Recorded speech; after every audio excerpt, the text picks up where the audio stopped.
네, 안녕하세요. 이번에는 김종길의 고고를 시작하도록 하겠습니다. 고고, 고고! 이 고고가 아니고요. 이 고는 외로울 고예요. 고독하다 할 때 그 고자고요. 두 번째 나오는 고는 높을 고자입니다. 외롭고 높은 상태죠. 우리 혼자서 고상한 척할 때 어머 쟤는 왜 이렇게 고고해? 이렇게 얘기하는 거 들어본 적이 있었을 거예요. 들어본 적 없었을 수도 있겠다. 그치? 우리는 고고하지 않으니까요.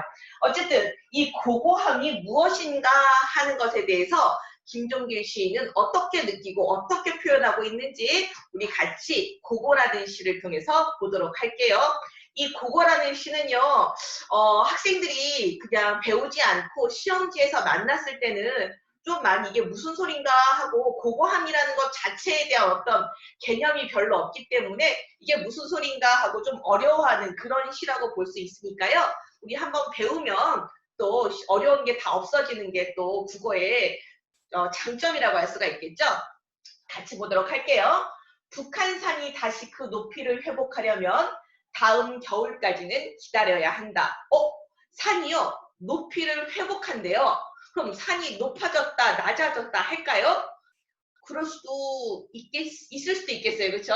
왜냐하면 산 꼭대기에 눈이 쌓인다든지 뭐 어떤 게 더 오면 더 높아지겠죠. 그래서 그 높이를 회복하는 계절이 바로 겨울이 되니까 바로 눈이 쌓인 그 높이를 얘기하는데 어느 정도의 높이일까 같이 보도록 할게요. 어쨌든 북한산이 다시 그 높이를 회복하려면 다음 겨울까지는 기다려야 한다라는 말을 통해서 이 화자는 북한산이 가지고 있는 그 일정한 높이, 화자가 김종길 시인이 생각하기에는 고상한 긍정적인 높이를 좋아하는구나, 기다리는구나 하는 것을 알 수 있습니다. 어쨌든 북한산이 다시 그 높이를 회복하려면 다음 겨울까지는 기다려야 한다라고 얘기하고 있습니다. 이 기다려야 한다라는 이 시구는요, 우리 3년과 5년에서도 또 반복되고 있어요. 시에서 이렇게 시구를 반복하게 되면 우선 운율이 형성되죠. 그렇죠? 노래 부르는 듯한 느낌인 운율이 형성되고요. 그 다음에 이 내용이 의미가 강조가 되는데 이 시에서는 겨울을 그 높이를 기다리고 있으니까 바로 화자가 추구하는 어떤 삶의 모습이라는 걸 알 수가 있겠죠. 화자는 그 높이가 되기를, 겨울이 되기를 기다리고 있구나. 그럼 그 높이는 어떤 높이인가? 같이 봅시다. 밤사이 눈이 내린 그것도 백운대나 인수봉 같은 높은 봉우리만이 옅은 화장을 하듯 가볍게 눈을 쓰고 온 산은 차가운 수묵으로 젖어 있는 어느 겨울날 이른 아침까지는 기다려야만 한다. 그러니까 우리 기다리는 그 상태가 어떤 상태인지 2년과 3년에서 지금 설명을 해주고 있어요. 밤사이 눈이 내린 상태예요. 그것도 백운대나 인수봉 같은 높은 봉우리. 백운대나 인수봉은요. 북한산에서 첫 번째로 높은 봉우리, 두 번째로 높은 봉우리예요. 그러니까 아주 높은 데만 눈이 살짝 내린 그런 상태를 얘기하는 거겠죠. 백운대나 인수봉 같은 높은 봉우리만이 옅은 화장을 하듯 가볍게 눈을 쓰고 있다고 얘기를 해요. 그쵸? 옅은 화장은 어때요? 한 듯 안 한 듯 살짝한 화장을 얘기하는 거죠. 그러니까 눈이 푹푹 빠지게 많이 온 게 아니라 온 듯 안 온 듯 눈이 왔구나 살짝 덮여있는 상태를 옅은 화장을 하듯 가볍게 눈을 쓰고 라고 표현하고 있습니다. 무슨 법일까요? 산이 옅은 화장을 하듯 눈을 쓰고 있대요. 그렇죠. 바로 의인법이에요. 사람이 아닌 것을 사람처럼 표현한 가볍게 살짝 눈 덮인 모습을 의인화해서 표현하고 있습니다. 그런 가볍게 눈을 쓰고 웬산은 차가운 수묵으로 젖어 있는 여기서 웬산 할 때 웬산은요 온 산이죠. 모든 산을 그렇지 차가운 수묵으로 젖어 있는 그러니까 산이 이렇게 높은 산이 있는데 이 뾰족한 이 봉우리에만 살짝 하얀색 눈이 내리고 나머지는 그냥 겨울산인 채로 있는 하얀색과 검은빛이 서로 어울려져 있는 그런 수묵화 같은 모양. 그죠? 차가운 수묵이라고 겨울산의 모습을 표현하고 있죠. 수묵화가 뭔지 알죠? 그렇죠. 검은색 먹의 농담으로 표현하는 우리 동양화를 수묵화라고 하지. 이래서 그 산의 모습을 차가운 수묵이라고 시각적인 대상을 차갑다고 촉각적으로 표현하고 있는 공감각적 심상이 쓰이고 있어요. 공감각적 심상이 쓰이고 있습니다. 그리고 이 산의 모습을 마치 동양화처럼 그림처럼 표현하고 있어요. 한편에 우리가 사는 삶의 공간인데 우리가 보는 실제적인 산의 모습인데 그것을 수묵화로 바로 탈속적인 모습으로 세속이 아닌 진짜 사람이 살지 않는 신비스러운 그런 탈속적인 분위기를 만들게 되는 그런 시어 표현이라고 할 수가 있죠. 겨울산을 수묵화라는 동양화 그림에 비유함으로써 왠지 속세 우리가 사는 지지고 볶고 사는 이 세상의 모습이 아니라 그 신선들이나 사는 그림 속에 있는 이상적인 모습으로 표현하고 있습니다. 온 산은 차가운 수묵으로 젖어 있는 어느 겨울날 이른 아침, 그쵸? 눈이 살짝 내린 어느 겨울날 이른 아침까지는 기다려야 한다. 그러니까 눈이 북한산이 살짝 눈에 덮여있는 그 상태를 화자는 기다리고 있는 그 높이라고 표현하고 있는 거죠. 이 상태를 가장 고상하다고 보고 있는 것 같아요. 실록이나 단풍, 골짜기를 피어오르는 안개로는 눈이라도 웬 산을 뒤덮는 적설로는 드러나지 않는 그런 높이입니다.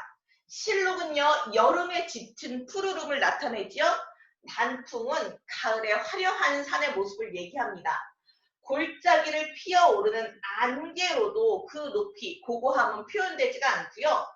눈이 내렸는데 눈이라도 웬산 아까 뭐라고 그랬죠? 온 산, 모든 산을 뒤덮는 적설 쌓이는 눈으로는 드러나지 않는 그런 모습이 고고함이 있다는 거예요. 그렇죠? 여기 지금 체크한 실록이나 단풍, 안개, 적설은 바로 산의 고고함을 드러내지 못하는 그런 존재들이라고 볼 수가 있겠습니다. 이런 걸로는 산의 고고함을 드러내지 않아요. 특히 눈이라도 온 산을 덮어버리는 같은 눈인데 이 적설로는 드러나지 않는다는 거예요. 다시 얘기하면 아까 앞에서 이야기하는 북한산의 어떤 모습? 탈속적인 분위기. 응? 그런 탈속적인 왠지 신비스러운 이 세상의 것이 아닌 것 같은 탈속적인 모습을 모두 덮어버리는 그런 존재죠. 눈이 다 쌓이게 되면 아까 얘기한 그 봉우리만 옅은 화장을 하듯 가볍게 눈이 내린 게 아니라 모든 산이 다 똑같이 하얗게 돼버리지. 그런 것은 그 북한산의 고고한 고상한 높이를 가려버리는 존재라고 생각하고 있는 거죠. 심지어는 장밋빛 햇살이 와 닿기만 해도 변질하는 그 고고한 높이를 회복하려면 그랬어요. 장밋빛 햇살은 뜨거운 햇살도 아니야. 그냥 약간 핑크빛 햇살. 아침 햇살이나 저녁 햇살만 와서 닿아도 금방 녹아버리는, 변질해버리는. 그러니까 이렇게 이 김종길 시인이 생각하는 고고함이라는 것은 어떤 특성을 가지고 있어요? 변질되기, 변하기 쉬운 특성을 가지고 있어요. 그렇지.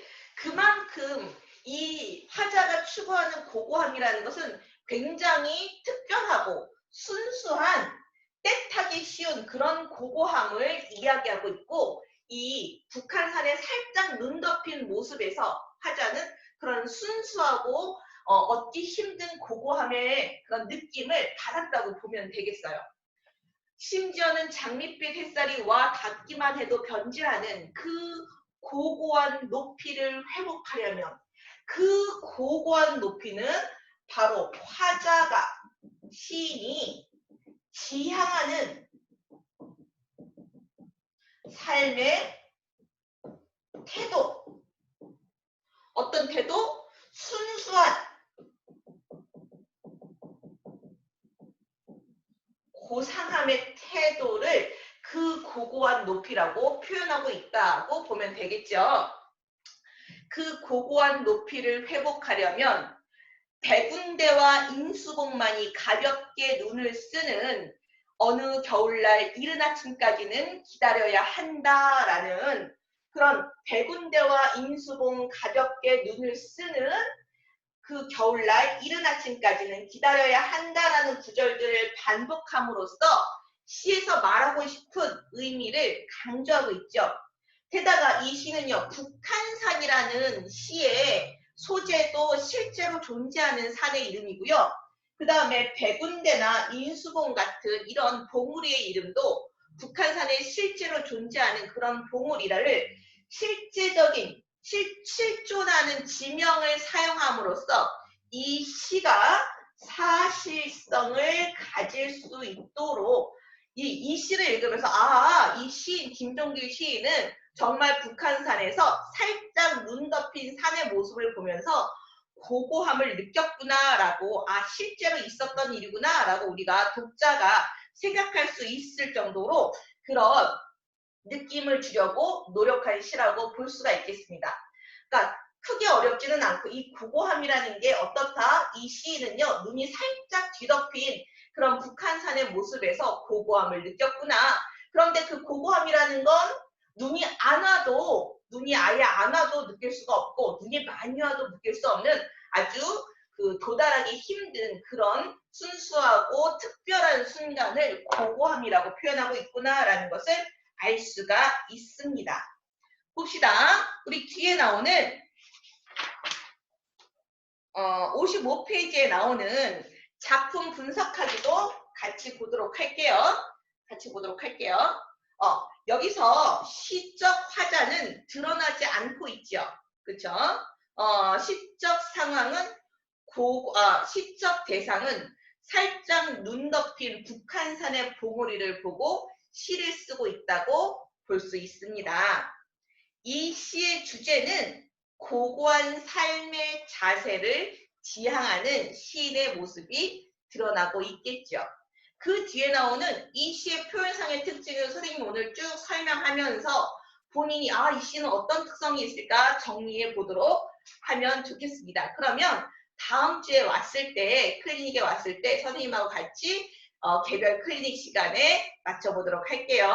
우선 김종길의 국어는 여기까지 마치겠습니다. 네, 수고했어요.